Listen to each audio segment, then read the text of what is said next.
Hey, yo, good morning. You are Good, live. good morning, everyone. Welcome to Morning Minutes, episode 262 with Michael Bergio, Mark Novak. Nobody like Yes. you. Nobody likes you. Nobody Nobody like likes you. yeah.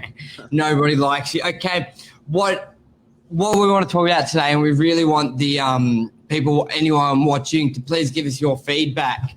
What this stemmed from, I was sort of reviewing my actions on social media with content I watched, posts I read, and I reckon 90% of the time I do not like, comment, or share content that I look at. So that got me thinking, because I know, like, we produce the show, Mark, and a lot of content, and sometimes, a lot of the time, deep down, we're like, oh, was it good? Did anyone like it? Look at the likes, look at the views.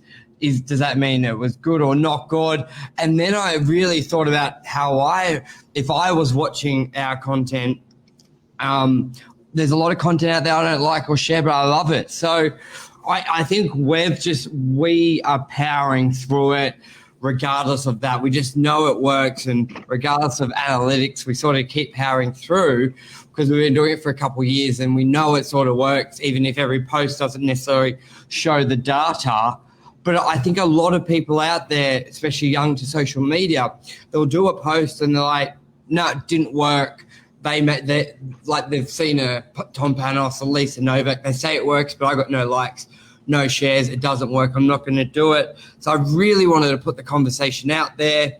Luke, Philip, good to have you on. I'd love your view on this as well, because when I just spoke with Mark, he's quite vocal, and a lot of what he views, he likes and shares or comments in one way or another. We're on the total opposite. I'm more of a social media stalker. You don't know I'm watching sort of thing. Yeah. So what's your view, Mark? And then we'll throw it to some. I'd love to hear Luke's comments and Philip's. What do you like? Look, I think the reality is a lot of people, if you look at people that are broadcasting or posting on instant media, I reckon it may be as little as 5 or 10% of people. And I think consumption is a lot bigger than production on instant media. So it's pretty interesting. It's certainly, like, I was having a chat last night with some buddies about Netflix and things like that, and Foxtel, and the choices that people have to consume media. It's very one of the guys was saying capitalism, he's reading a book and capitalism's over, and it's more about individualism is big, and it's out there, and individualism is you consume what you like. So I think a lot of people these days, and again, happy to get everyone's feedback, but I think a lot of people are looking for their own media, their own, to consume, and they're doing it by viewing, and they're not particularly wanting to broadcast that they like it or broadcast by sharing it. They're not that passionate because they're not that type of person. Interesting, eh? Yeah, it is, and it can be a couple of things. You don't want to broadcast your view. You may be watching something political. Attention through comments, acknowledgements, and others' efforts and kindness, says Luke. So and I think that's attention. Yeah, and I think that's a big thing. I think it's I don't know. I think you should like and share, because, especially considering, I don't know. I think I'm in the wrong, if there is a wrong, because obviously I value the likes. Someone who's broadcasting content, it does mean a lot. So I think it's there. But I just like, Philip, what do you do? Are you liking and sharing everything you see? Are you more of a secret admirer? Cameron, Novak TV's the bomb. Thank you very much for watching and commenting, which I don't do a lot of. So, but I think you hit the nail on the head as well. So, do you want to go a bit deeper on that capitalism v individualism, Mark? What does that mean? I think every 20 or 50 or whatever years, there's different, like, I think it was communism before that, and he was going through all of them, and I can't recall all of the different stages that humanity has gone through, but it seems like he was saying that today is, it's it used to be power to an empire, where empires would rule, and then empires would build cities, and churches and stuff, and everyone believed in that empire because the benefits were, cities were being built for people to use, whereas it's very opposite like that now. We don't want that now. It's all about us, ourselves. We don't really care for politicians, and we don't really care for as much our government. We want to individualize and wrap everything ourselves around us. So when drawing that back to what you're saying this morning about your likes and what you like and don't like, it's really, really interesting that it's just about you. And that's where people are working. And that's what we've touched on this before. That's social media, though. That's like our feed. When we click the TV channel on the bottom of Facebook, like it's customized to us, isn't it? It's so personalized. It's crazy how a lot of these work. Philip says, I do share and acknowledge what people post, especially when they have made the effort to share their experiences. Very true, very true. That's good. Yeah, but I think also, I know I've got some particular commercial landlord, and they have a lot of properties with us, and they have a couple of other properties with other real estate agents. And I find that I said, I never actually see, and they will quote verbatim what we've said in a show or what we've said on instant media. And I'm like, I've never actually, they actually bought a property from us off instant media, and we never even knew they were following. They'd never liked anything, they never shared nothing. And I was like, well, why wouldn't you give us some some support or a hand, and they'll happily pat you on the back in person, but they don't want to vouch for you online because other people will see. And I was like, I was having a chat with them about it, and it was more like, well, I just, I don't want other agents to think that I'm favouring you over them, because I love my agents equally. It was pretty much just what they were saying. So interesting. And it is. And Anmar, good to have you on. And what we're talking about this morning, for anyone just tuning in, is being no one likes you, no one shares your comments with social media. What this stemmed from, Anmar, was I looked at a lot of the stuff, my actions on social media with what I watch, and I don't necessarily like a lot of the content, comment on it or share it, even if I really love it. And a lot of the time it could be you sometimes don't want to publicize what you're watching. It could be political. It could just, I don't know, it could be another agent stuff, which I still like a lot of other agent stuff. But it's more, are you that sort of, secret admirer on social media? Because I think a lot of people who are producing content may be deterred or think it's not working because they may not be getting the likes, they may not be getting the shares or the comments, and then they think it doesn't work. But I think there's a big majority who are secret admirers out there. Yeah, it's definitely there. But look, I think everyone's comfortable in their own zone, and I'm not saying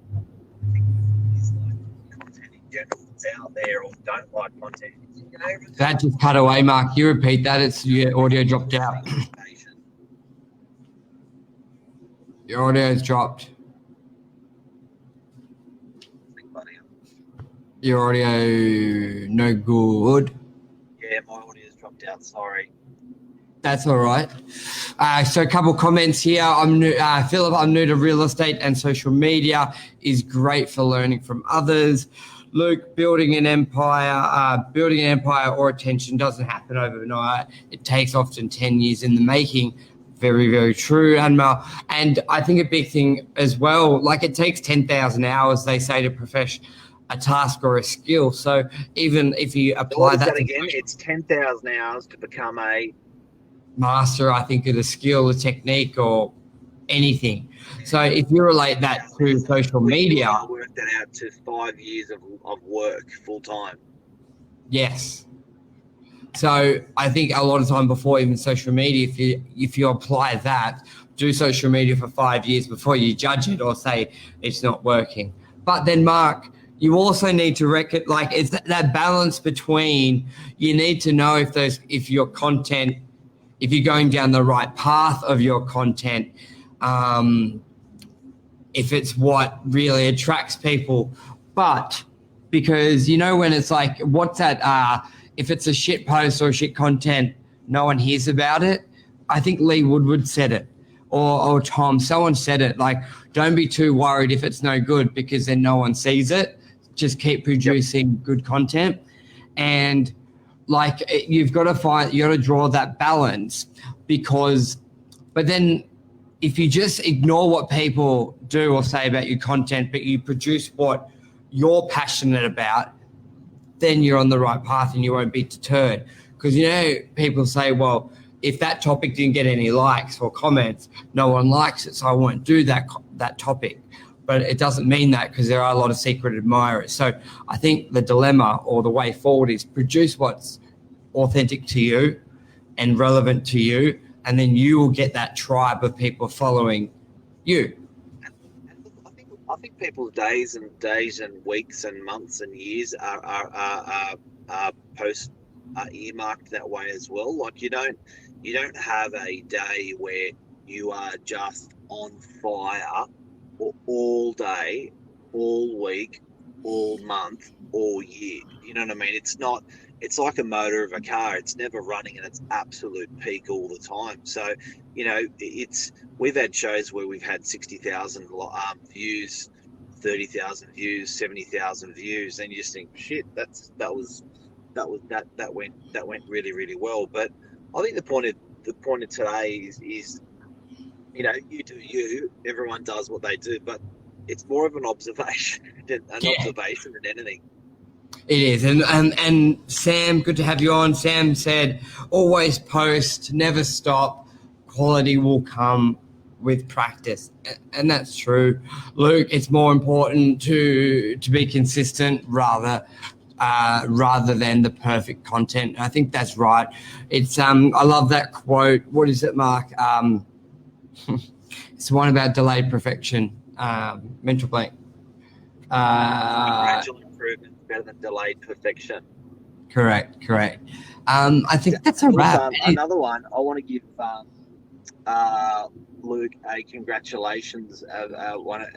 Luke Moroney, who's viewing, he's done 1,000 days, I believe consecutively. Yeah. Correct me if I'm wrong, Luke. But 1,000 days of jogging non-stop. 7 kilometers. Rain, hail, shine, travel, sickness. He's done 1,000 days. And that's crazy. Like, I don't think there's anything I've done consistently for 1,000 days. It's talk about just that grind and what, like, and Luke, have you done a video on that? If you have, let me tag. I'd love to get your insights on the mental stamina to battle through that. Like, on those days where you felt like dog shit, what were some key tricks in your head you did to get going? Like, I reckon there's some life lessons within that for that consistency. Did you have to write on your wall, get up and run, alarm? Like, what were some key little things you did to power through that? Because there's days you would have been motivated and days you felt like crap, and I think that's a huge achievement.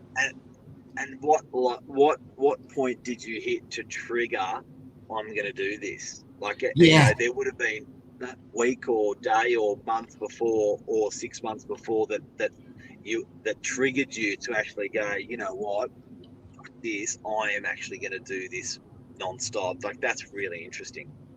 Yeah, like I get what you're saying, like, look, just go, no wavering. But what was your trigger? Were you visualizing the goal? Were you visualizing maybe a bad time in your life which you didn't want to get to, and that was your motivation to get up and go? What, like, were you looking at a before and after photo? Did you look at a quote? Like, I'm sure there's a couple layers of just get up and go that that you do personally. And to be honest, you may be doing it without even knowing. You know, like there's get up and go, but then there's that trigger thought to do so. So I reckon it's a big effort. And I think if we can all take something away from that and think of something we can all do for 1,000 days in a row, that's impressive. That's huge. I'm sorry if I talked over you at all today, Burge, just because my my headset, I can only hear you off not even my speakerphone, but off the little speaker when I meant to have, I should be having my phone to the... No, all good. It's really We're bad. in sync. There wasn't any of it. Bit of technical hitch. But mate, that's a take, guys. I hope you got a little bit out of what we've been speaking about. It's very, very interesting the way the whole likes thing works, and you know, it may even be, it's very society based and human nature based what we're talking about. So it's interesting. It is. All right, everyone. We'll be back tomorrow morning, 7:45. See you then. Love you, everyone. So have a great day. It is a cracker. It's a sunny day. It's probably the perfect day. 26 degrees, they reckon. Every day is a perfect day. Let's let it rip. Blue skies. Take care, guys. Thank you. Boy.